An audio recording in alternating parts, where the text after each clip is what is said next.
Joining us now is Andrew Perez, reporter for the Daily Poster, friends of the show over Morning, there, Andrew. Daily Poster, covering basically what we're talking about right now. Andrew, thanks for joining us. Tell us where you are on your reporting on the filibuster and whether or not the Democratic Party, who has the power, but are running out the clock, so to speak, before they actually have to use that power. What are you reporting on?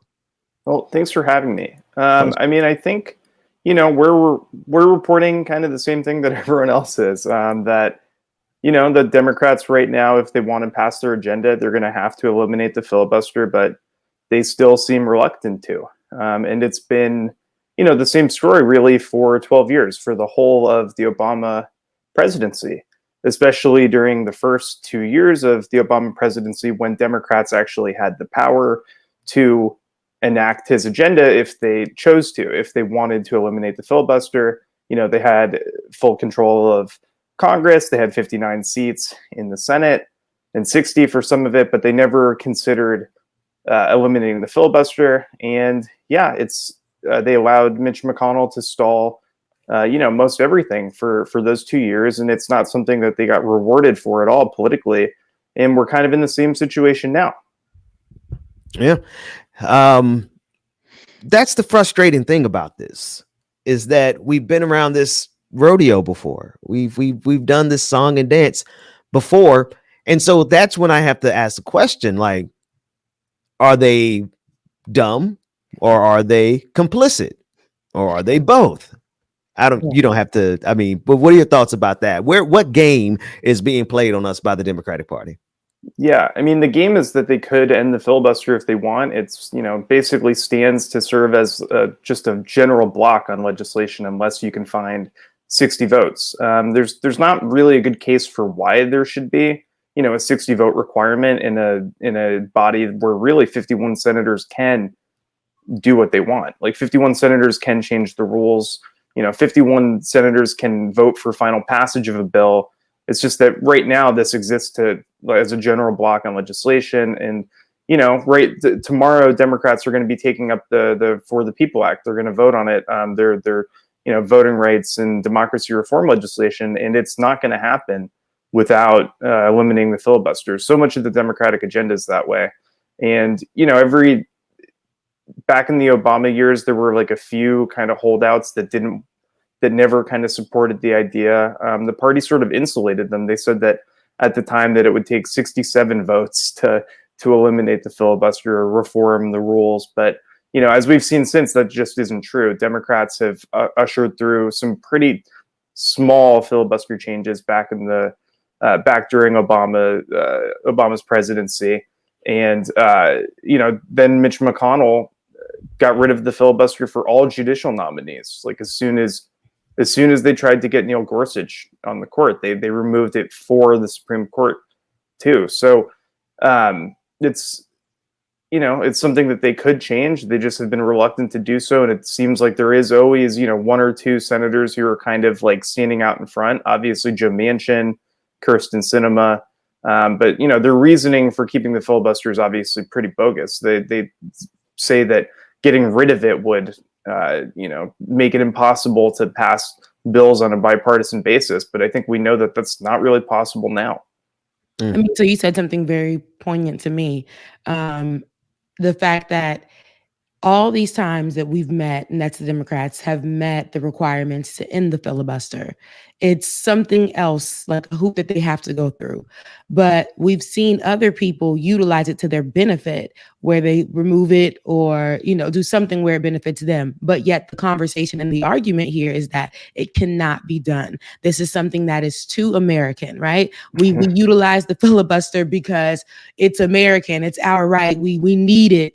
And what would you say in this particular moment that, the people would have to do to help assist in that? Because I know here in Georgia, they're out in the street every day trying to get people to understand what it is and move forward with getting it removed. It might be a small task, but what would you say would be something that the people can do as helping to end the filibuster? Yeah, it's definitely kind of difficult, I would say. just because, it's just an esoteric conversation that I think a lot of people are just like, what is anyone even talking about? Mhm.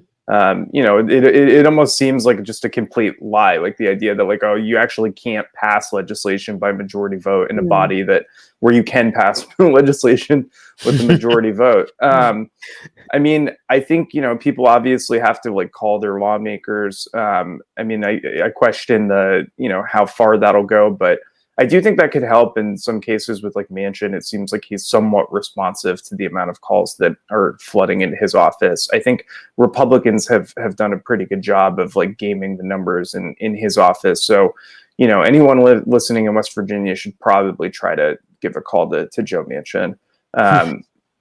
But yeah, other than that, I mean, obviously that's a exercise that probably seems kind of futile for some people. So it's not. So my thing is that like I hear it, and I know because I say for the people to do because there are people on the street out here who've been doing it for a minute, right? Talking about this filibuster before people even knew about how it was affecting them, how it made the news, right? The filibuster became the biggest thing in the last few months. What people saying in the filibuster. So, but isn't it? I know it's a simple question, but is there a way that this is legal that when it applies, right, they can utilize it? But when we're fighting for it, they're saying that we can't, even though we're reaching everything that they tell us to. Is there a way that people can say that this is, fight and say this is not legal or make their case in that way and help it move forward with ending the filibuster?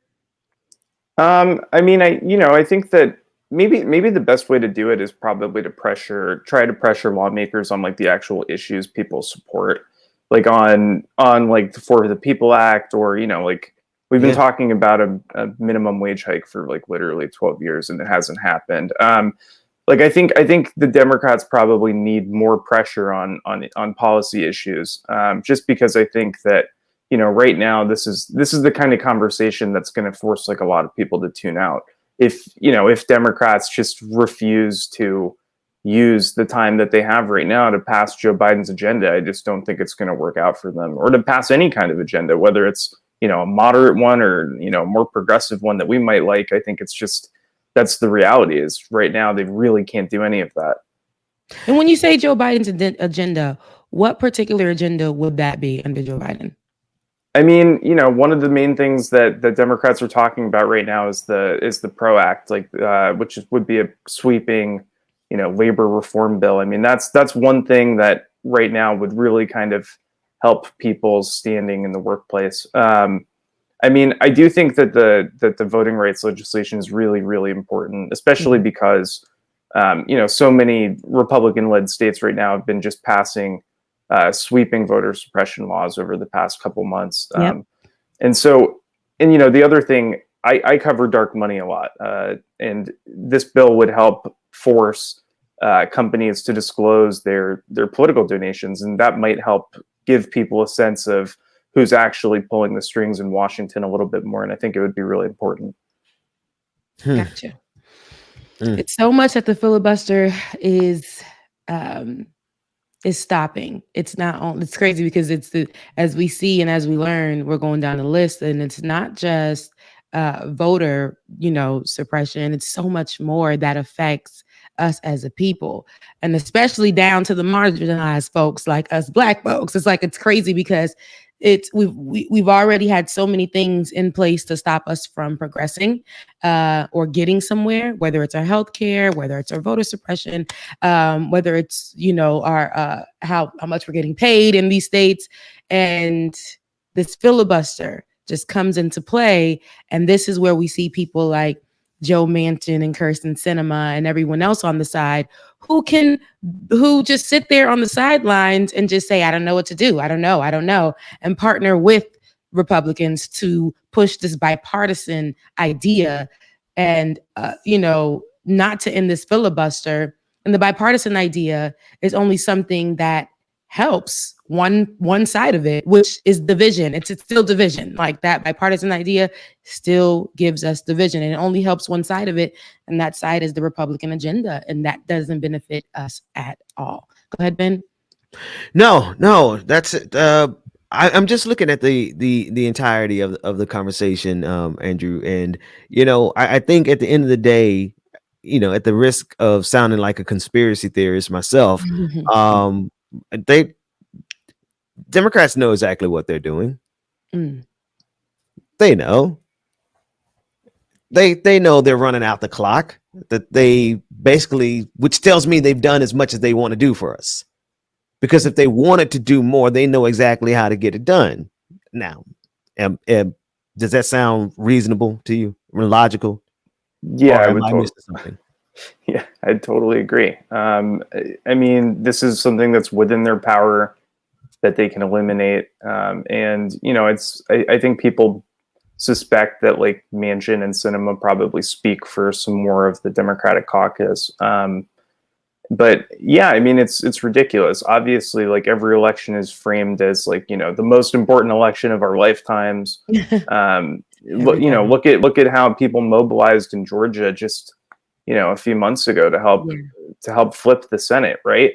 Yeah. Democrats have the smallest majority they can, but they have right now full control of Congress, so they can pass whatever they want. Really, if they eliminated the filibuster, I mean, it's the one time that they might have where they have the presidency and both houses of Congress where they can actually start putting their agenda into law. I mean, it definitely raises the obvious question of whether they want to put their agenda into law, and I think it's a very fair question because it's they have the opportunity, they're choosing not to do it. Andrew, thanks so much for coming on. Tell everyone at the Daily Poster we said hello, and you guys keep doing the work that you're doing over there. Thanks, All right. Andrew. Thank you. Thanks so much for having me.